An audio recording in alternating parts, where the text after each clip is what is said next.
সরকারি কর্মকর্তা হিসেবে এখন যেহেতু পরিস্থিতি পরিবর্তন হয়েছে, সেই পরিবর্তনটাকে আমাদের ধারণ করতে হবে। ধারণ না করলে তাহলে মনে হবে যে কি আর কিছু হইলো, এই অভ্যুত্থান কিছু দেখি না এখানে, এরকম যেন মনে না। প্রধান উপদেষ্টা ডক্টর মোহাম্মদ ইউনূস বলেছেন, মাঠ পর্যায়ের প্রশাসনই আসল সরকার। অন্তর্বর্তী সরকার সবার অধিকার নিশ্চিত করতে কাজ করে যাচ্ছে। সোমবার সকালে প্রধান উপদেষ্টার কার্যালয় থেকে ভার্চুয়ালি মাঠ প্রশাসনের সঙ্গে মতবিনিময় সভায় তিনি এর নির্দেশনা দেন। তিনি আরও বলেন, মাঠ পর্যায়ে বিভিন্ন প্রকল্প নির্ধারিত সময়ের মধ্যে সম্পূর্ণ করার জন্য সংশ্লিষ্টদের মনোযোগী হতে হবে। উপরের সরকার, ঢাকার সরকার বোঝার আগেই নিচের যারা জেলার সরকার তারা বুঝে ফেলে তাড়াতাড়ি, কারণ তাদের সমস্যাটা তাদের কাছে পরিষ্কার।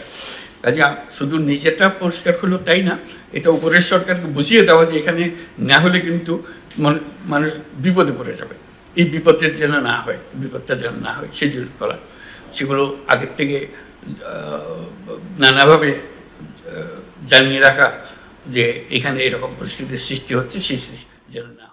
অন্তর্বর্তী সরকারের উদ্দেশ্য এবং কার্যক্রম সফল করতে মাঠ প্রশাসনকে সক্রিয় ভূমিকা পালনের নির্দেশনা দিয়েছেন প্রধান উপদেষ্টা ডক্টর মোহাম্মদ ইউনূস। সভায় প্রধান উপদেষ্টা উল্লেখ করেন, পুলিশের যারা বিভিন্ন অপরাধে জড়িত তাদেরকে অবশ্যই শাস্তির আওতায় আনা হবে। পাশাপাশি নতুন শিক্ষাবর্ষের শুরুতেই শিক্ষার্থীদের মধ্যে বই শৃঙ্খলাবদ্ধভাবে বিতরণের নির্দেশনা দেন তিনি। শান্তি শৃঙ্খলার বিষয়ে পুলিশের তাদের যে ভূমিকা, তারা মনোবল হারিয়েছে, যেহেতু তাদের উপরে অনেক অভিযোগ যে অভ্যুত্থানের সময় যে ভূমিকা তারা পালন করেছে সেই জন্য মানুষ তাদের উপরে ক্ষুব্ধ। কাজে তাদের ভূমিকা, তাদের মনোবল বৃদ্ধি, যে যারা দোষী তাদের অবশ্যই শাস্তি হবে, কিন্তু তারা নির্দোষ তারা যেন নিশ্চিতভাবে তাদের ভূমিকা পালন করতে পারে এবং মানুষ এটা বুঝতে পারে যে দোষী এবং নির্দোষ এই দুই ক্যাটাগরির মধ্যে যেন ডিস্টিংশনটা করতে পারে, যেটা আমরা যারা নির্দোষ তারা যেন সবাইকে জানান দিতে পারি যে আমরা এর সঙ্গে জড়িত ছিলাম না। বই বিতরণ হবে, সেটা নিয়ে নানা রকমের কথা উঠবে, কেউ বই পেল কেউ বই পেল না, সেটা উপরের থেকে বই বিতরণের যে ব্যবস্থা সেটা যদি